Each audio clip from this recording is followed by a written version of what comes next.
Healing from trauma caused by the mental health industry can be a really challenging thing because where do we look for help? And where do we look even for validation of what we experienced?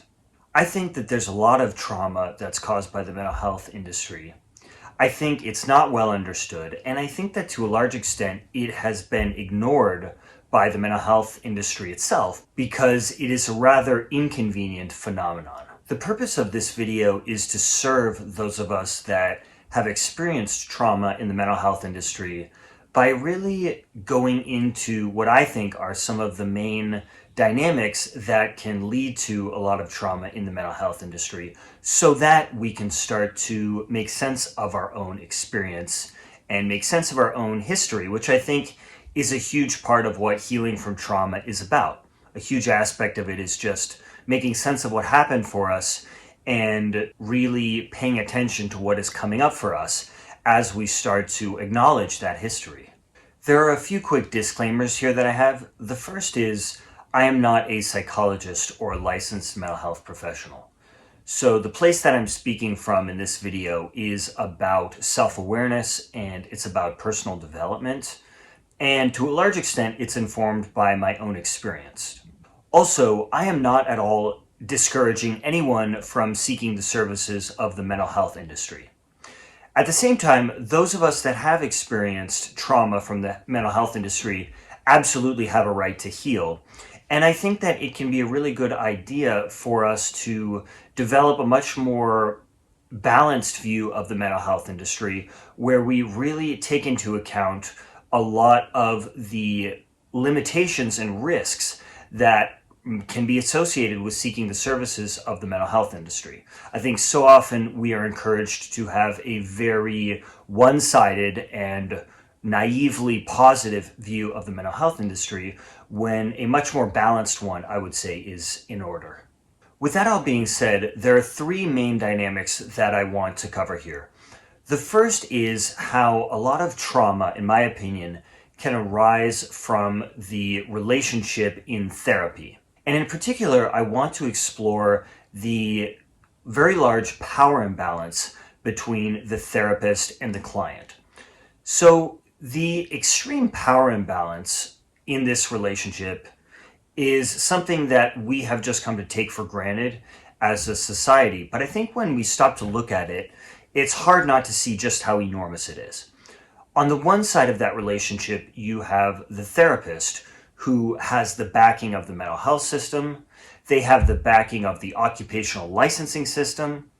They have the legal system on their side in that they could get the police involved if they wanted to. They could get coercive psychiatry involved if they wanted to, and other governmental coercive institutions are also on their side. On the other side of that relationship, you have the client who not only has none of that power, but they're also probably showing up to the therapy relationship in a very vulnerable state. Maybe they have experienced abuse in their life. Maybe they have a large trauma history. Maybe, and I think this is a very important aspect of this, is they might be very alienated from their society and they might not actually have that many people that are really on their side. And they might not have the sort of support that comes with having really good relationships and with not feeling really alienated from one's society and one's environment. And that could be a big part of why they are seeking out the services of a mental health professional. Now, this extremely power imbalanced relationship is one that we have just come to take for granted as our society, as being therapy. But I think it's really worth asking if this relationship is totally safe for the client. Is it really safe for a very vulnerable person to be in a relationship that has such an enormous power imbalance? In this relationship, the way that I would put it is that the therapist's reality is basically dominant, right? So like the therapist's narrative, how they understand the client's life, what they believe the client needs to do, they're in a position of knowing, and on some level, even if they don't present it this way, at least being able to dictate what the client does and how the client understands things and how the client makes sense of their own life. they're in a position of tremendous power to shape all of that. Now, that would be fine if the client were God, but the therapist is not God. The therapist is a human being. And what this means is that the therapist is in a position of tremendous power to be able to shape the client according to their own biases, their own insecurities, their own unresolved issues. And this dynamic is very likely to be the opposite of what we really need. My view is that what we really need, at least for many of us, is to really empower ourselves.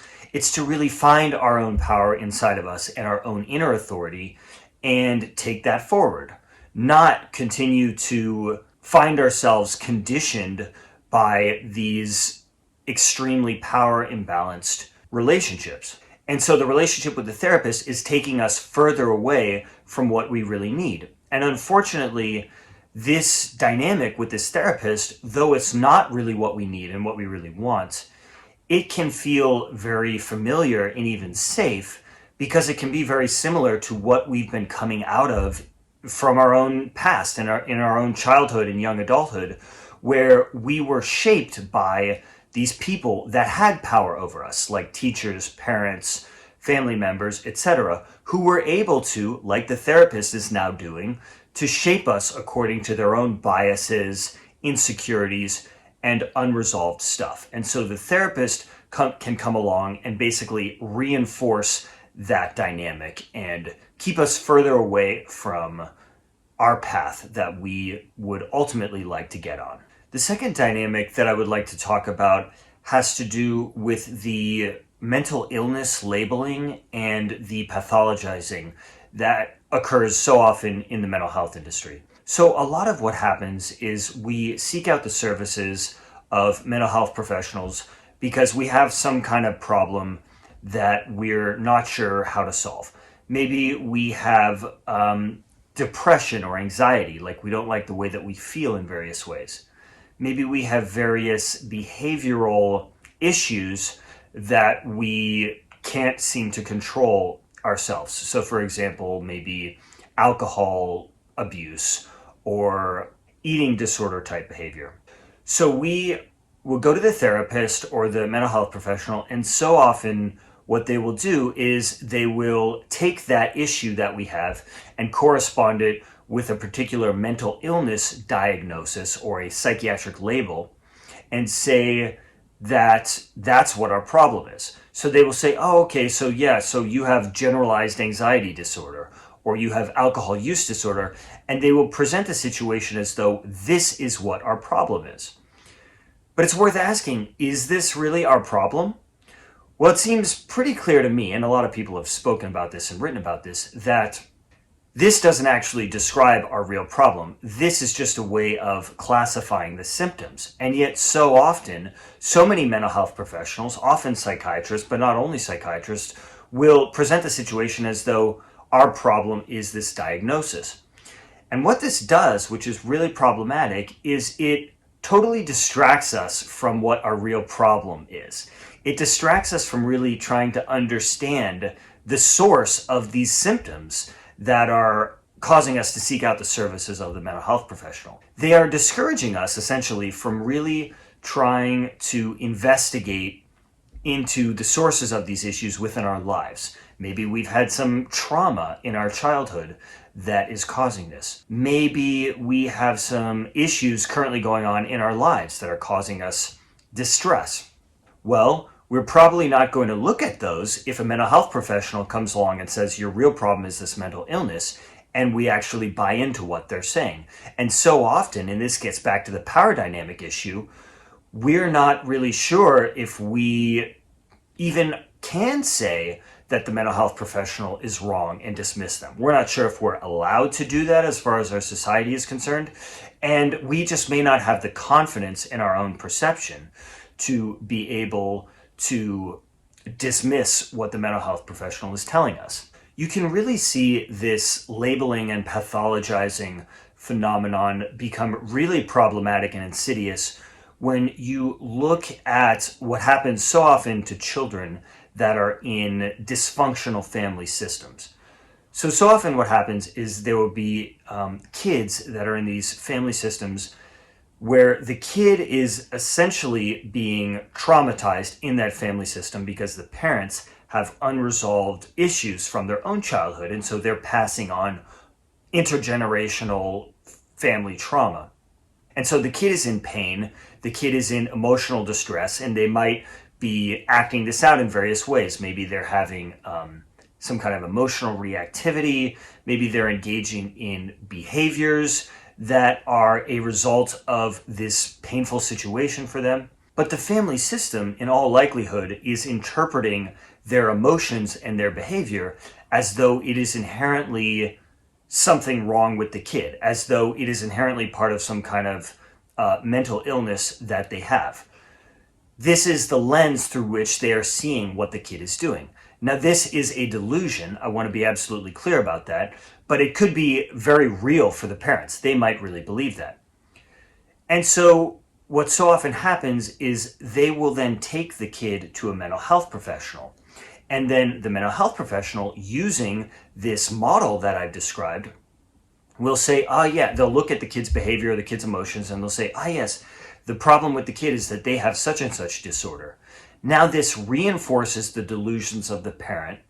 It further gaslights the kid about their experience and could be leaving them really very brainwashed about what's going on for them and very much further disconnected from the truth of their traumas and basically further broken down into that dysfunctional family system.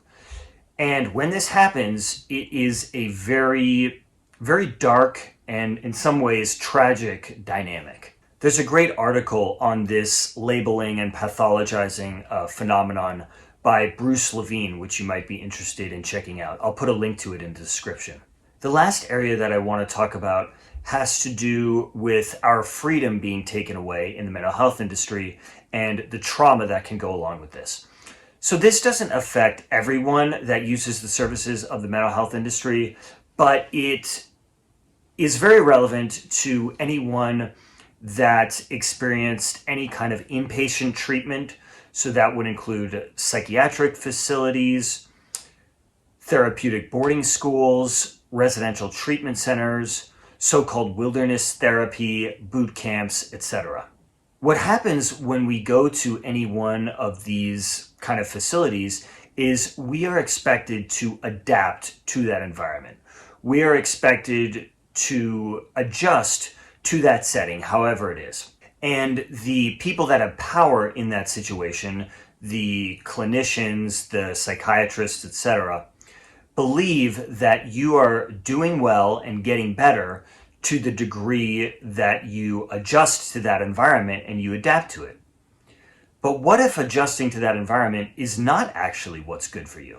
Because these kind of institutions are fundamentally very authoritarian.